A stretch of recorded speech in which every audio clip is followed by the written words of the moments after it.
안녕하세요. 김아미입니다. 만나서 반갑습니다. 대한검정의 준 2급 준비하시는 수험생 여러분들. 자, 일단 제 소개를 먼저 하자고 하면 이름이 좀 특이하죠? 아미, 그쵸? 자, 이 이름은요, 뭐 크고 맑게 자라라는 뜻도 있고 사랑이라는 뜻도 있는데 불어로는요, 좋은 친구라는 뜻이 있습니다.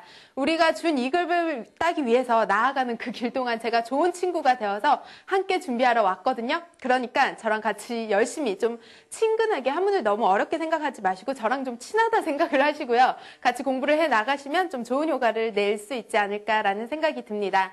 자, 이번 오리엔테이션 시간 같은 경우는 제가 앞으로 어떠한 강좌를 어떻게 진행해 나갈 것인가 정도를 잠깐 설명을 해드리고자 합니다.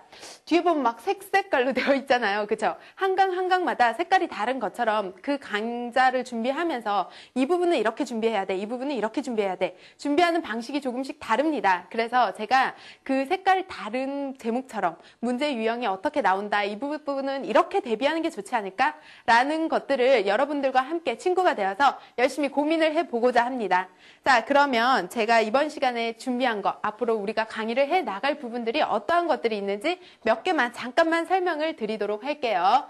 자, 일단 우리가 준비하고 있는 것은 대한검정의 준 2급 시험이 되겠고요. 준 2급은 1,500자로 이루어져 있겠습니다. 자, 1시간 동안 시험을 치고 문항은 100문항이 돼요. 객관식 50문제, 주관식 50문제, 즉 50문제는 찍을 수가 있겠네요. 그쵸? 자, 우리가 열심히 하도록 하고 그 합격을 위해서는 70점. 수미양가에서 미 정도입니다. 우리 할 수 있죠? 70점 정도. 그쵸? 열심히 잘해 나갈 수 있도록 70점 이상 받을 수 있도록 함께 노력을 해 갑시다. 자, 그러면 우리가 준 2급 시험을 준비하기 위해서 제가 강좌를 지금 여기서는 7강까지라고 준비를 해 놓았는데 8강, 9강에는 우리가 기출문제까지 포함이 되어 있거든요.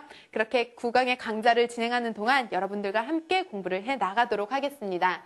자, 어떠한 강의 순으로 진행되어 있는지 살짝 맛보기만 보여드릴 테니까 이 부분은 이러한 진행 순서로 나아가는구나 라는 것들만 살펴주시면 되겠습니다.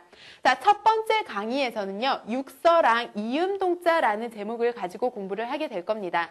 육서라는 것은 우리가 한자가 만들어진 기본 6가지 원리가 되겠죠. 그래서 이러한 한자는 이런 방법으로 만들어졌다. 아니면 이러한 방법에는 이러한 한자들이 있다라는 것들을 함께 공부하게 되겠습니다. 자, 이런 육서에는요. 우리가 시험 문제 보통 보면 한자의 제자 원리가 바르지 않은 것은 이러한 형식으로 문제가 나와요. 예를 들어서 나무목. 이것은 우리가 나무 모양을 따서 그린 상형자가 되겠거든요. 그런데 뭐 지사라고 적어 놓는다든지 해서 그 답을 찾아내는 문제가 되겠습니다. 자, 그 다음에 이음동자라는 부분이 있는데 말 그대로 같은 글자이지만 음이 다른 경우가 되겠습니다. 예를 들어서 우리가 제일 많이 나오는 경우가 즐거울 낙자 같은 경우죠. 자, 이러한 같은 글자 속에 얘는요, 즐겁다란 뜻도 가지고 있고, 뭐, 좋아할 요자도 있고요, 악기, 악자도 있습니다. 음악, 악자요. 즉, 같은 글자 안에 여러 가지, 3가지 음이 들어가져 있죠. 이러한 한자들을 쭉 모아놓고, 이러한 부분이 있구나. 이러한 한자어에서는 이렇게 읽히는구나. 라는 것들을 살펴보는 시간 가지도록 할 겁니다. 되시겠죠? 자, 이런 가장 기본적인 부분들을 봤고요. 2강으로 넘어가서는 우리가 그동안 익힌 한자어들이 서로 반대되는 개념이 있을 수도 있고요. 서로 비슷한 글자와 한자어들로 모인 경우도 있을 수 있습니다. 그래서 반이자 반이어, 유이자 유이어라는 제목을 가지고 준비를 해봤습니다. 자, 시험 문제는요. 2강에서 나오는 부분들은 마찬가지로 그냥 가장 단순해요. 반이자 연결이 바르지 않은 것은 반이어 연결이 바르지 않은 것, 유이자 연결이 바르지 않은 것 이런 식으로 해서 한자들 속에서 그 관계를 찾아내는 게 문제가 되겠습니다. 예를 들어서 반이자 같은 경우 출자의 반이자는 무엇인가 라고 적어라 라고 하면 드립자가 들어간다라든지 아니면 이지러질 결자가 들어간다라든지 라는 것들을 한번 우리가 쭉 알아보는 문제가 되겠습니다. 자, 그 다음에 반이어를 본다면 예를 들어서 반항을 한다. 반항을 한다라는 말의 반대는 뭐가 될까요? 나는 이걸 하지 않아 라고 했던 반항을 예 알겠습니다 라고 복종을 해야 되겠죠. 그래서 복종이라는 한자어를 반대로 이루어진 말을 찾아내는 문제를 풀게 될 거예요. 자, 세 번째로는 유의자 유여 역시나 비슷한 말들이라고 얘기를 했습니다. 유의자 같은 경우를 보면 칠공자가 있어요. 칠공자. 자, 그러면 우리가 똑같이 치다라는 의미를 가진 한자어를 찾아낼 수 있어야 되겠죠. 보통 칠격자를 많이 생각을 하시게 되겠습니다. 그래서 공격이라고 하는 한자어로도 쓸 수 있는 것. 그 다음에는 이번엔 한자 말고 한자어로 이루어지는 것들을 찾는 것이 되겠죠. 예를 들어서 무역이라고 하는 한자어가 있어요. 우리가 어떠한 물건을 서로 주고받는 거죠. 자, 이러한 것들과 비슷한 말로는 뭐가 있다? 바로 교역이 있다. 라고 비슷한 한자어들을 찾아내는 문제가 되겠습니다. 자, 이렇게 해서 2강을 준비하게 될 거고요. 3강, 4강 같은 경우는 가장 중요한 한자어에 대해서 한번 공부를 해보도록 할 거예요. 한자어가 굉장히 좀 어렵습니다. 그쵸? 하지만 그래서 그런 부분을 3강, 4강에 이어서 두 번 나누어서 공부를 하게 될 건데 제목은 한자어 익히기 1, 한자어 익히기 2 해서 3강, 4강 두 강을 준비해 봤습니다. 한자어 같은 경우는요. 우리가 그 한자어가 있어요. 예를 들면은 승부라는 한자어가 있다라고 생각을 해볼게요. 그럼 이 승부라는 한자어를 가지고 굉장히 많이 지지고 볶습니다. 문제의 유형도 굉장히 다양하거든요. 예를 들어서 이런 한자어를 딱 줘요.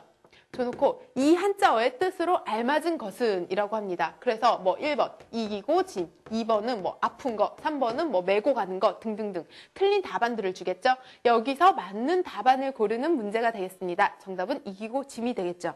자, 그 다음에 뭐 두 번째 형식으로는 이렇게 있으면 이 한자어를 주질 않고 말 그대로 승부라고 한글로 줘요. 밑줄을 그어놓고 풀이를 줍니다. 해놓고 여기에 해당하는 한자어는 무엇인가 라고 해서 승부를 찾아내는 문제. 이런 경우도 되겠죠.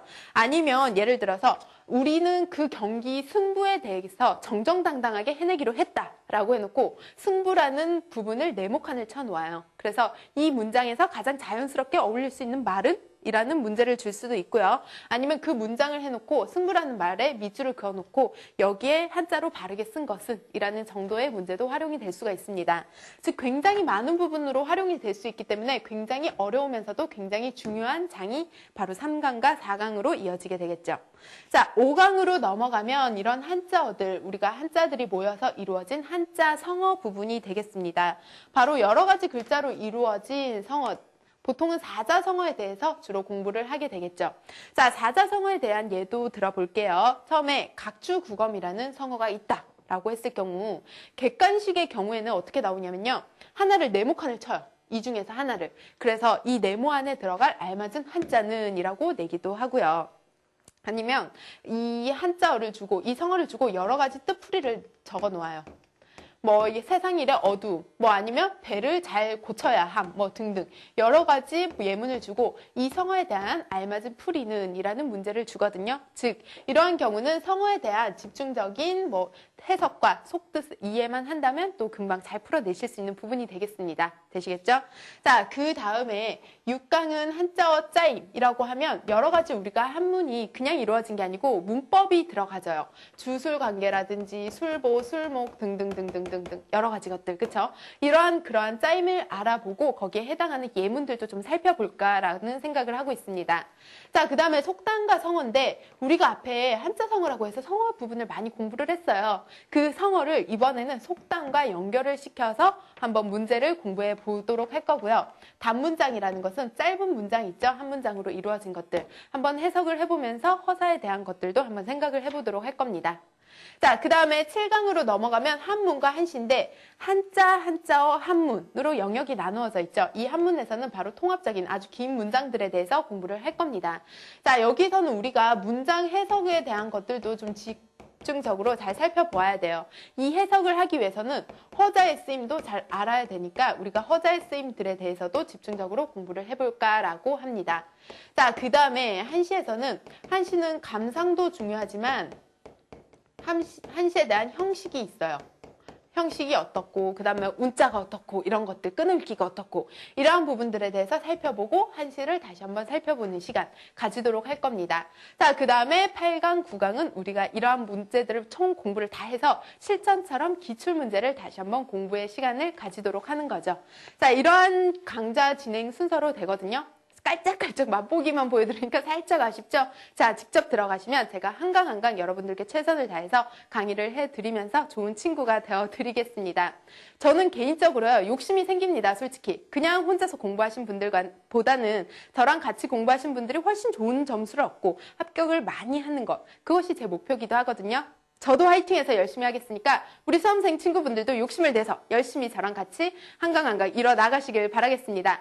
자, 그러면 본격적으로 본강의 들어가서 여러분들과 친구가 돼서 만나도록 하겠습니다.